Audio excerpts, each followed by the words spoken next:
اور اس کے ختم پر اللہ رب العزت نے عید کا دن مقرر کیا ہے۔ یہ عید کا دن نعمتوں کی شکر گزاری کا دن ہے۔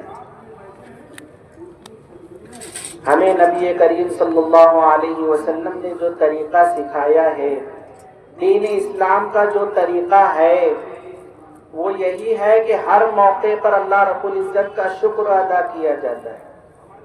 خوشی کا موقع ہو تب بھی، غم کا موقع ہو تب بھی اللہ رب العزت کا شکر ادا کیا جاتا ہے۔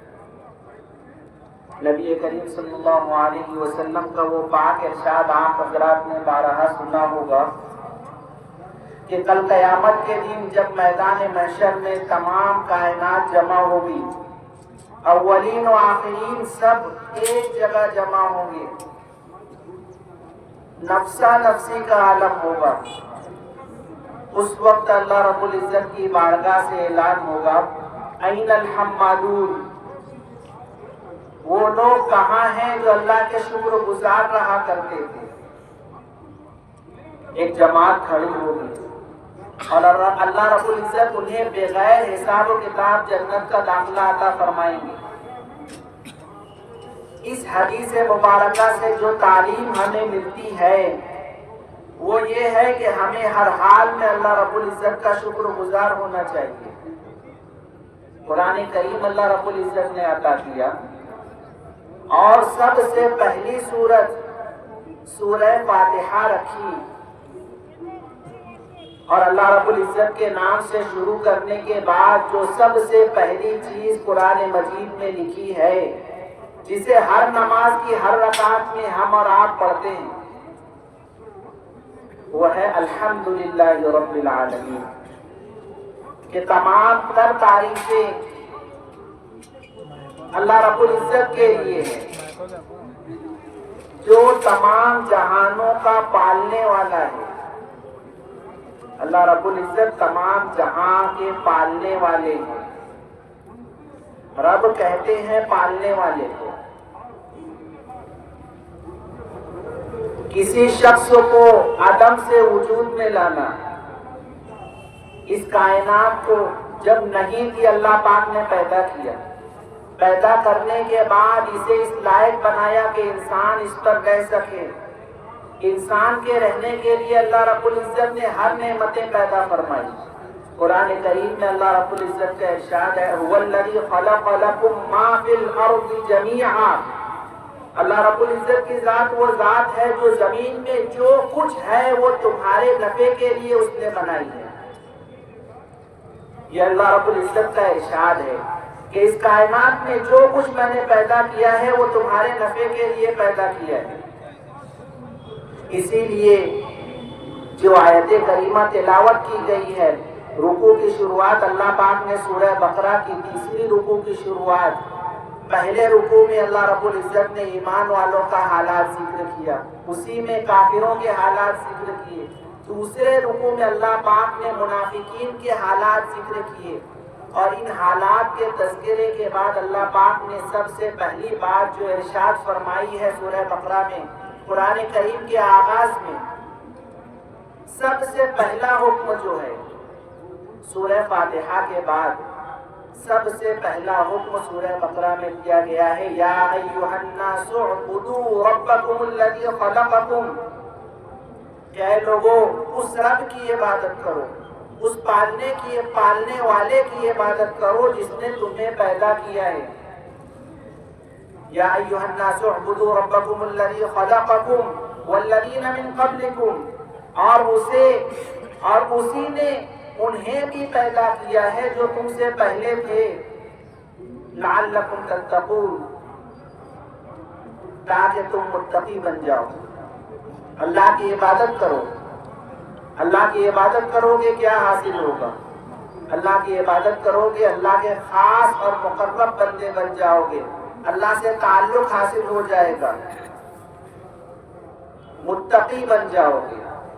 اور یہ قرآن کریم متقیوں کو راستہ دکھاتا ہے جنت تک جانے کا۔ ہمیں اور تمہیں قرآن کریم میں بارہا اللہ رب العزت نے یہی بات سکھائی ہے کہ اتقوا اللہ، اللہ سے ڈرو۔ روزے کا مقصد بیان کیا، کتب علیکم الصیام کما کتب علی الذین من قبلکم لعلکم تتقون۔ روزے کا مقصد کیا ہے؟ تاکہ تم متقی بن جاؤ۔ جو آیت میں نے خطبے میں پڑھی، اللہ پاک نے ارشاد فرمایا یا ایھا الذین آمنوا اتقوا اللہ حق تقاته، اللہ سے ڈرو جیسا کہ اس سے ڈرنے کا حق ہے۔ ولا تموتن الا وانتم مسلمون، اور تم ہرگز مت مرنا مگر اس حال میں کہ تم اللہ کے فرما بردار رہو، یعنی فرما برداری کی حالت میں تمہیں موت آنی چاہیے۔ دوسری آیت پڑھی گئی یا ایھا الذین آمنوا اتقوا اللہ، اے ایمان والو اللہ سے ڈرو، ولتنظر، اور تم نفس ما قدمت لغد، اور تم میں ہر جان کو چاہیے کہ وہ دیکھے کہ اس نے کل کے لیے کیا سامان بھیج رکھا ہے، کل قیامت کے لیے، آنے والی آخرت کی زندگی کے لیے اس نے کیا تیاری کی ہے، کیا نیک اعمال اپنے لیے بھیج رکھا ہے۔ اسے چاہیے کہ ان چیزوں کو دھیان سے دیکھے، وَلْتَنْظُرْ، نظر رکھے، ذہن میں رکھے، مَا قَدَّمَتْ لِغَدْ، کہ اس نے کل کی کیا تیاری کی ہے۔ وَاتَّقُوا اللَّهَ، پھر اللہ نے ارشاد فرمایا اللہ سے ڈرو، تقوی اختیار کرو۔ ان اللہ خبیر بما تعملون، تم جو کچھ کر رہے ہو اللہ رب العزت وہ سب کے سب جاننے والے ہیں۔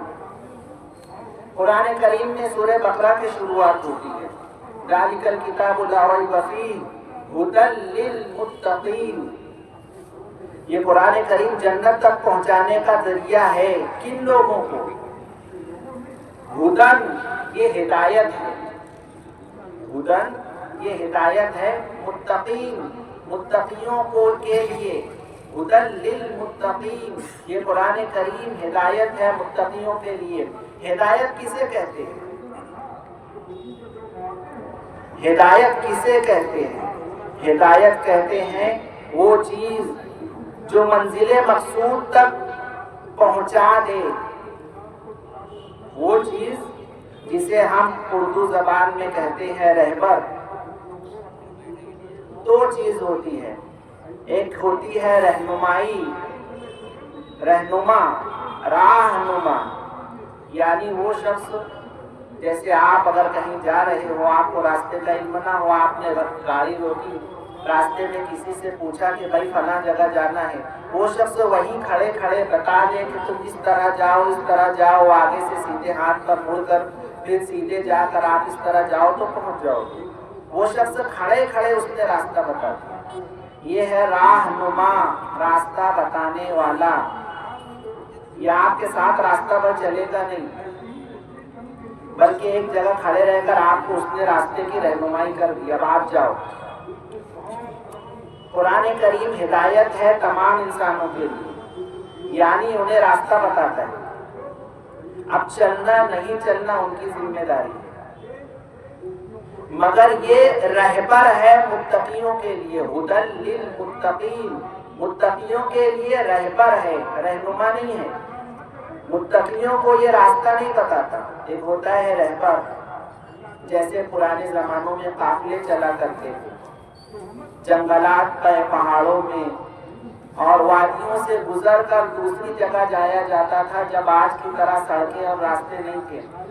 اس وقت ایک آدمی ہوا کرتا تھا جس کا یہ کام تھا، جس کا یہ کاروبار تھا، ذریعہ معاش تھا کہ اگر آپ کو کہیں جانا ہے آپ اس آدمی کو اپنے ساتھ لے لو، اس کی مزدوری اجرت طے کر دو، وہ آپ کو اس جگہ اس مقام تک لے جا کر پہنچا کر آئے گا۔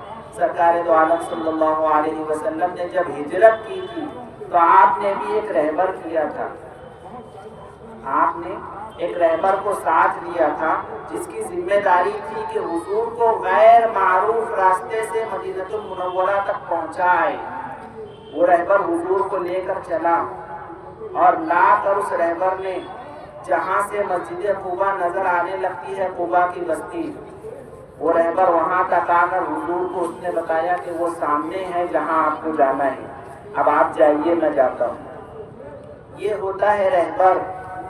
یعنی وہ ساتھ ساتھ چلتا ہے اور آپ کو آپ کی منزل مقصود تک پہنچا کر آتا ہے۔ قرآن کریم متقیوں کے لیے رہبر ہے، متقیوں کے لیے ہدایت ہے سے مراد متقیوں کے لیے رہبر ہے کہ انہیں منزل مقصود یعنی اللہ کی رضا تک پہنچاتا ہے، اور منزل مقصود یعنی اللہ کی رضا کا مظہر، اللہ کی رضا کے حصول کا جو نظر آنے والی چیز ہے کہ اسے رضا مل گئی تو اسے جنت مل جاتی ہے، یہ اللہ کی رضا کا مظہر ہے کہ تمہیں اللہ کی رضا مل گئی ہے، تم جنت میں پہنچ گئے۔ یہ جنت تک پہنچانے والی کتاب ہے۔ متقیوں کو، جو آدمی متقی ہوگا اسے یہ کتاب جنت تک پہنچائے گی، اور تمام کائنات کے لیے یہ رہنما ہے کہ انہیں ہدایت کا راستہ بتا دے گی، اگر وہ قبول کر لے تو انہیں بھی جنت تک پہنچائے گی۔ مگر یہ کتاب متقیوں کو جنت تک پہنچا کر آنے والی ہے، اللہ کی رضا حاصل کروا دینے والی ہے۔ ہدی للمتقین، اللہ پاک نے سورہ بقرہ میں پہلا حکم ارشاد فرمایا، یا ایھا الناس اعبدوا ربکم، اللہ کی عبادت کرو، تمہارے پالنے والے کی عبادت کرو، الذی خلقکم، جس نے تمہیں پیدا کیا، والذین من قبلکم، اور وہی ذات ہے جس نے تم سے پہلے جو لوگ تھے انہیں بھی پیدا کیا، لعلکم تتقون، تاکہ تم متقی بن جاؤ۔ جب متقی بن جاؤ گے تو اللہ کا یہ کلام تمہیں جنت تک پہنچا دے گا، اللہ کی رضا تک پہنچا دے گا۔ الذی جعل لکم الارض فراشا، پھر اللہ نے بتایا کہ تمہارے لیے اس رب نے، اس پالنے والے نے زمین کو بچھونا بنایا، والسماء بناء، آسمان کو تمہارے لیے چھت بنایا، وانزل لکم من السماء ماء، آسمان سے تم پر بارش برسائی، فاخرجنا به ثمرات رزقا لکم، اور اس کے ذریعے سے زمین سے میوے پیدا کیے، ایسی چیزیں نکالی جسے تم کھاتے ہو، جو تمہارے لیے رزق ہے، اللہ کی نعمت ہے۔ فلا تجعلوا للہ اندادا، لہذا اللہ کے ساتھ کسی کو شریک مت کرنا، کیونکہ اللہ رب العزت کے ساتھ کوئی شریک ہے ہی نہیں، تمہیں پیدا کرنے میں بھی، اس کائنات کے بنانے میں بھی۔ یہ اللہ رب العزت نے سورہ بقرہ میں سب سے پہلی بات ارشاد فرمائی ہے کہ اللہ کی عبادت کرو۔ کیوں عبادت کرو؟ اس لیے عبادت کرو کہ اس نے ہی تمہیں پیدا کیا ہے، اس نے ہی یہ کائنات بنائی ہے، اس نے ہی اس کائنات کو تمہارے رہنے کا مقام بنایا ہے۔ یہ کائنات تمہارے رہنے کی جگہ نہیں تھی، یہ زمین اس لائق، اس قابل نہیں تھی کہ یہاں انسان جی سکے۔ اللہ رب العزت نے پانی برسایا، آسمان سے پانی نازل کیا، زمین کو اس لائق بنایا کہ یہاں تم رہ سکو، تمہارے کھانے پینے کا انتظام ہو سکے۔ یہ سب کچھ اللہ رب العزت نے تمہارے لیے تیار کیا۔ اس مقام پر مفسرین کرام نے جو بات لکھی ہے، اور مجھے جو بات آپ حضرات سے کہنی ہے، وہ یہ ہے کہ ہم اللہ کی عبادت کیوں کرتے ہیں؟ مفسرین نے لکھا ہے کہ کیونکہ اس نے ہمیں پیدا کیا، اس نے ہمارے رہنے کے لیے یہ جگہ بنائی، اس جگہ کو ہمارے رہنے کے لائق بنایا، اس لیے ہم شکر گزاری میں اللہ رب العزت کی عبادت کرتے ہیں۔ کس میں کرتے ہیں؟ اللہ نے بے شمار نعمتیں دی ہے، اس کی شکر گزاری میں عبادت کرتے ہیں۔ جب عبادت شکر گزاری میں کرتے ہیں تو شکر گزاری کا کوئی بدلہ نہیں ہوتا، عبادت کرنے پر کوئی اجر اور ثواب نہیں ملنا چاہیے۔ مثال بیان کہ ایک شخص، ایک بادشاہ، اس کے یہاں ایک یتیم شخص، یتیم بچہ تھا، بادشاہ نے اسے پال پوس کر بڑا کیا، اس کے رہنے کے لیے گھر کا انتظام کیا، اسے اچھے کام سے لگا کر رکھا۔ وہ شخص ان تمام چیزوں کے بدلے میں بادشاہ کا شکر گزار ہوتا ہے کہ آپ نے مجھے پالا، مجھے رہنے کے لیے گھر دیا، میرے کھانے کا انتظام کیا، مجھے اس لائق بنایا کہ میں کچھ کر سکوں، اور میں کچھ کر رہا ہوں، میں آپ کا شکریہ ادا کرتا ہوں۔ تو کیا اس شکر گزاری پر اسے انعام ملنا چاہیے؟ نہیں ملنا چاہیے، کیونکہ یہ تمام چیزیں اسے ملی ہے، اس کی شکر گزاری کر رہا ہے۔ مگر اللہ رب العزت کی ذات بڑی کریم ہے کہ اس نے ہمیں پیدا کیا، ہمارے لیے ہر چیز کا انتظام کیا، ہمارے رہنے کے لیے دنیا میں ہر چیز پیدا کی۔ وَالَّذِي خَلَقَ لَكُم مَّا فِي الْأَرْضِ جَمِيعًا، کائنات میں جو کچھ ہے اس نے ہمارے نفع کے لیے بنایا۔ اس کے بعد اس نے حکم دیا کہ میری عبادت کرو، اور پھر اس عبادت پر اللہ رب العزت نے بے شمار اجر اور ثواب کا وعدہ کیا۔ یہ اللہ کا مزید انعام ہے۔ پہلے انعامات دیے، اس کے بدلے عبادت کا حکم دیا، اور عبادت پر مزید انعامات عطا فرمائیں۔ قرآن کریم میں اللہ رب العزت نے جو بات ارشاد فرمائی، آج کا دن انعامات میں سے ایک انعام کا دن ہے۔ رمضان المبارک یہ اللہ پاک کی نعمتوں میں سے، اللہ پاک کے انعامات میں سے ایک انعام تھا۔ خود سرکار دو عالم صلی اللہ علیہ وسلم نے رمضان المبارک کی آمد سے ایک روز پہلے فجر کی نماز کے بعد لوگوں میں خطبہ ارشاد فرمایا تھا کہ تم پر ایک بہت عظیم برکت والا مہینہ آنے والا ہے، ایک ایسا مہینہ جس میں اللہ پاک نے ایسی رات رکھی ہے جو رات 1000 مہینوں سے بہتر ہے، اور اللہ رب العزت نے اس مہینے میں تم پر روزوں کو فرض کیا ہے، اور رات کی نماز کو، رات کے قیام کو، تراویح کی نماز کو اللہ پاک نے نفل قرار دیا ہے۔ سرکار دو عالم صلی اللہ علیہ وسلم کا یہ بڑا مشہور خطبہ ہے۔ پھر آپ نے ارشاد فرمایا کہ اس مہینے کا پہلا حصہ رحمت ہے، دوسرا حصہ مغفرت ہے، تیسرا حصہ آگ سے نجات اور خلاصی ہے۔ یہ اللہ پاک نے ہمیں نعمتیں عطا کی تھی، رمضان المبارک عطا کیا تھا۔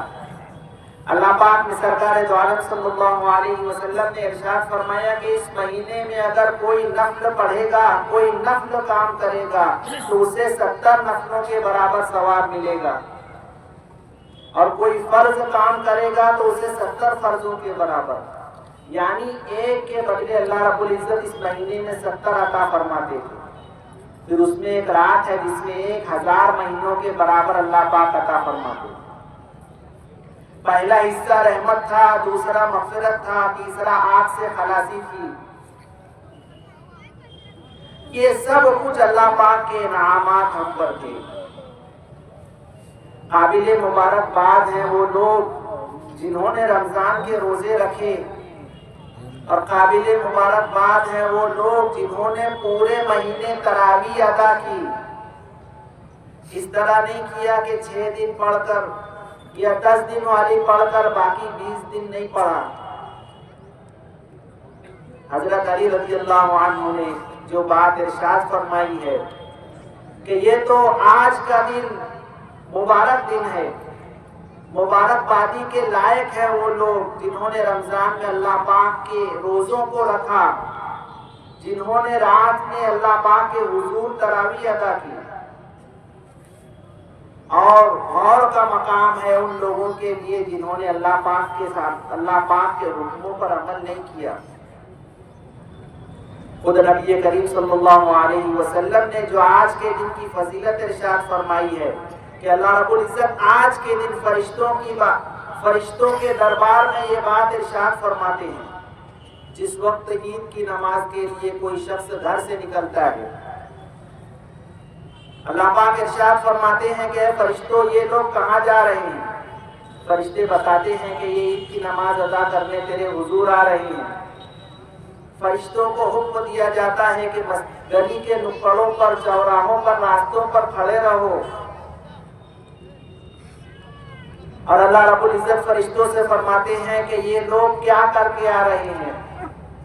فرشتے بتاتے ہیں کہ انہوں نے رمضان بھر تیرے حکم پر روزہ رکھا، تیری نبی کی سنت تراویح کو زندہ کیا، اللہ پاک فرشتوں سے سوال کرتے ہیں کہ اس مزدور کی مزدوری کیا ہوگی جس نے اپنا کام پورا کیا؟ فرشتے جواب دیتے ہیں اللہ ایسے مزدور کی مزدوری یہ ہے کہ اسے اس کی پوری اجرت دے دی جائے، اس کی مزدوری پوری دے دی جائے۔ اللہ پاک حکم دیتے ہیں کہ جاؤ گلی کے نکڑوں پر، چوراہوں پر، راستوں پر کھڑے ہو جاؤ اور انہیں یہ خوشخبری سنا دو کہ اللہ پاک نے تمہاری مغفرت فرما دی۔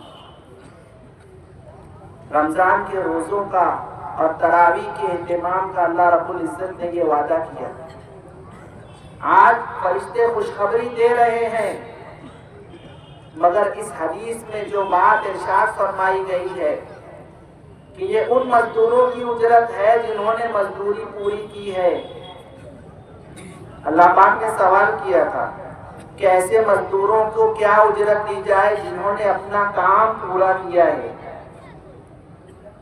یہ ان لوگوں کے لیے جنہوں نے اپنا کام پورا کیا کہ رمضان میں اللہ رب العزت کی بارگاہ میں روزوں کا اہتمام کیا، نبی کریم صلی اللہ علیہ وسلم کی سنت تراویح کا اہتمام کیا۔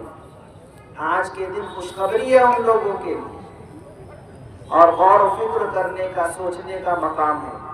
اللہ کی ذات کریم ہے، اللہ پاک بے مانگے عطا فرماتے ہیں۔ ہم نے رمضان المبارک اللہ سے نہیں مانگا تھا، ہمیں اللہ پاک نے بے مانگے ایمان کی دولت دی، اس میں ہمارا کوئی کمال نہیں تھا۔ ہم ایک ایمان والے گھر میں پیدا ہو گئے تو ہمیں ایمان مل گیا۔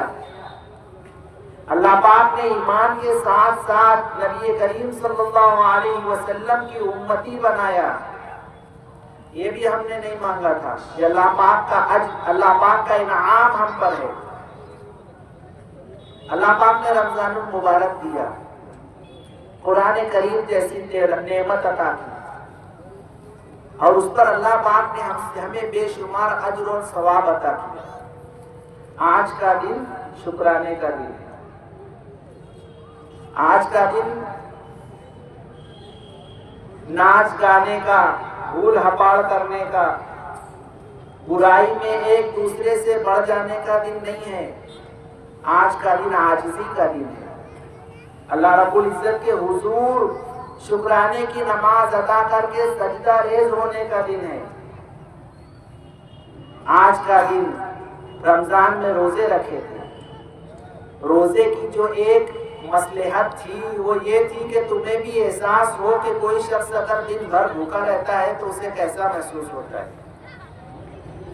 حضور نے فرمایا کہ عیدگاہ نکلنے سے پہلے غریبوں کے گھر فطرہ پہنچا دو۔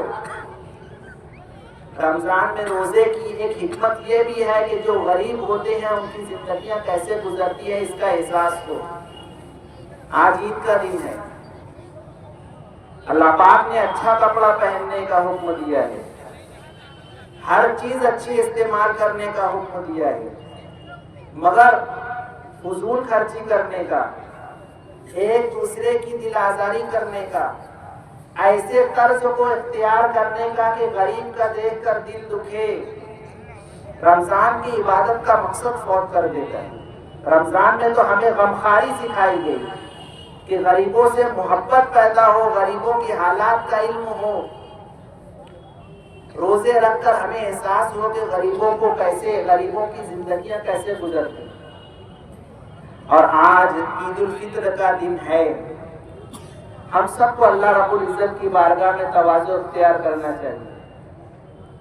آج اللہ نے خوشی کا دن رکھا ہے، ہم خوشی منائیں گے، اور خوشی منانے کا جو سرکار دو عالم صلی اللہ علیہ وسلم نے طریقہ بتایا ہے کہ اللہ کے حضور سجدہ ریز ہوں، اللہ کے حضور ہم عید الفطر کی نماز ادا کریں گے، اللہ کا شکر ادا کریں گے کہ اللہ پاک نے رمضان کی نعمت عطا کی اور اس نعمتوں پر اللہ پاک نے مغفرت کا وعدہ کیا۔ مگر ساتھ ساتھ ہمیں امت مسلمہ کے حال پر بھی ایک نظر دوڑانی چاہیے۔ آج ہم فضول خرچی اور اسراف نہیں کریں گے، حد سے نہیں بڑھ جائیں گے، کیونکہ امت آج حالات سے گزر رہی ہے۔ رمضان المبارک کا مہینہ فلسطین اور غزہ پر کیسا گزرا ہے ہم اور آپ میں سے ہر شخص جانتا ہے کہ روزہ رکھنے کے لیے سوائے پانی کی کچھ نہیں ہے، نہ سر پر چھت ہے کہ عمارتیں بلڈنگیں تباہ و برباد کر دی گئی ہے. ہر شخص اپنا کوئی عزیز و قریب کھو چکا ہے اور ہر روز کھوتے جا رہے ہیں. کسی کا بھائی، کسی کی بیٹی، کسی کا بیٹا، کسی کے ماں باپ اس سے جدا ہو گئے ہیں، شہید ہو گئے اللہ کے راستے میں، شہید ہو گئے اللہ کے راستے میں. ان لوگوں نے آج ہم لوگوں کو لیے خوشی کا دن ہے، مگر خوشی میں تواضع ہونی چاہیے. خوشی میں اللہ کے حکموں کو بھولنا نہیں چاہیے. رمضان المبارک پر عبادتوں کا اہتمام رہا، نمازوں کا اہتمام رہا، تلاوت کلام پاک کا اہتمام رہا، مگر عید آتے ہی مسجدوں میں نمازوں کے وقت نمازیوں کا کیا حال ہوتا ہے آپ اور میں ہر شخص جانتا ہے کہ جو مسجدیں بھر جاتی تھی اب ظہر میں اثر میں 4 صف 3 صف 2 صف ہو جاتی ہے. جو قرآن کریم پڑھنے والوں سے مسجدیں بھری رہتی تھی اب بال بال اکا دکا کوئی شخص نظر آتا ہے کہ پڑھ رہا ہے. اللہ نے رمضان المبارک کی نعمت دی تھی، ہمیں 30 دن ہمیں ٹریننگ دی کہ عبادت کے ساتھ اللہ کی اطاعت کے ساتھ کیسی زندگی گزارنا ہے، اور پھر عید کی چھٹیوں میں ہماری زندگی کا وہ عالم ہوتا ہے کہ یہ تمام چیزیں ہم بھول جاتے ہیں. ہمیں یاد رکھنی چاہیے اللہ پاک کے حضور نمازوں کا اہتمام. رمضان کے علاوہ غیر رمضان میں بھی نمازیں فرض ہیں. صرف روزہ ختم ہوا ہے، تراویح ختم ہوئی ہے، نمازیں باقی ہیں، قرآن کریم باقی ہے، اللہ کے احکامات باقی ہیں. ان احکامات پر عمل کا ارادہ ہونا چاہیے، اور اس ارادے کے لیے پہلی بات کہ اللہ پاک کا شکر گزار ہونا چاہیے کہ اللہ نے رمضان عطا کیا تھا، مزید اللہ نے عبادات عطا کی تھی، ہم نے ان عبادتوں کا اہتمام کیا. اب رمضان کے بعد جو عبادتیں اللہ نے دی ہیں ہم اس کا بھی اہتمام کریں گے نا ساتھی انشاءاللہ. تواضع کے ساتھ، عاجزی کے ساتھ رمضان ہم نے گزارا. انشاءاللہ عید کی خوشیاں بھی ہم منائیں گے، مگر اللہ کے حضور تواضع کے ساتھ. اللہ پاک ہمیں کہنے سننے سے زیادہ عمل کی توفیق عطا فرمائے.